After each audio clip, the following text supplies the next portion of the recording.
কোন একজন নবী আল্লাহকে বলেছিলেন যে আল্লাহ আমি মারা যাওয়া কোনো মানুষকে দেখতে চাই, সে কেমন আছে। এটা শুনেন ভালো করে হাদিসটা, মারা যাওয়া কোনো মানুষকে আমি দেখতে চাই, সে কেমন আছে। আল্লাহ পাক সেই নবীর আরজি কবুল করলেন, বললেন আচ্ছা ঠিক আছে দেখাচ্ছি, কবরের সামনে গিয়ে দাঁড়ালেন। 1000 বা 2000 বছর আগের কোন ব্যক্তি যে মারা গেছে তাকে কবর থেকে চিন্তা করা, নবী দেখছেন এবং সে ভয় থরথর করে কাঁপছে, এখনো ভয় থরথর করে কাঁপছে। নবীজি আমাদের নবী নন, অন্য কোন নবী তিনি, সেই নবী বলছেন যে তুমি ভয় কাঁপছো কেন, তুমি কত বছর আগে ইন্তেকাল করছো, কি তোমার হালচাল বলো আমাকে। সেই ব্যক্তি বলছে আমি আজকে থেকে 1000 বা 1500 বছর আগে মারা গেছে, আমি ভয়ে কাঁপছি। যখন আমি মারা যাচ্ছিলাম মালাকুল মউত যে আকৃতি নিয়ে আমার সামনে এসেছিল, ওই আকৃতি আমি এখনো ভুলতে পারি না, তাই দেখে আমি থরথর করে যাচ্ছি।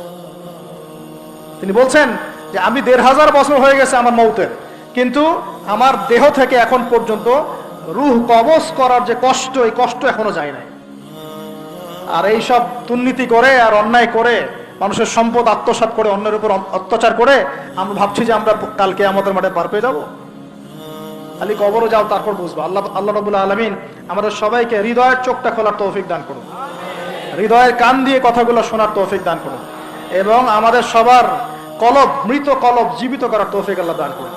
এই মাপে কম দেয় একটা পাপ যে বললাম সুদ, একটা বলেছি যে জেনা, একটা ব্যভিচার, আমানতের খেয়ানত, হ্যাঁ, তারপরে যার যোগ্যতাহীন ব্যক্তিকে যখন আপনি দায়িত্ব দিবেন, যখন মানুষ স্ত্রীর আঁচল ধরে বসে থাকবে, মায়ের সাথে খারাপ ব্যবহার করবে, বাবাকে দূরে ঠেলে দিবে, বন্ধু বান্ধবদের কাছে নিয়ে আসবে, যখন মসজিদগুলো হট্টগোল হবে, শোরগোল হবে, মসজিদ চাকচিক্যময় হবে, হেদায়েত উঠে যাবে, যখন দেখবেন সময় সংক্ষিপ্ত হয়ে আসছে, যখন দেখবেন যে জহরতুল কায়নাত, গান বাজনা বাদ্যযন্ত্রের সাথে সম্পৃক্ত যারা আছে, এই যে নর্তকী, এদের সংখ্যা বাড়তে থাকবে। ইউজাফু আলা রুউসিহিম বিল মাআজিফ, মানুষের কানের পাশে বাদ্যযন্ত্র বাজবে।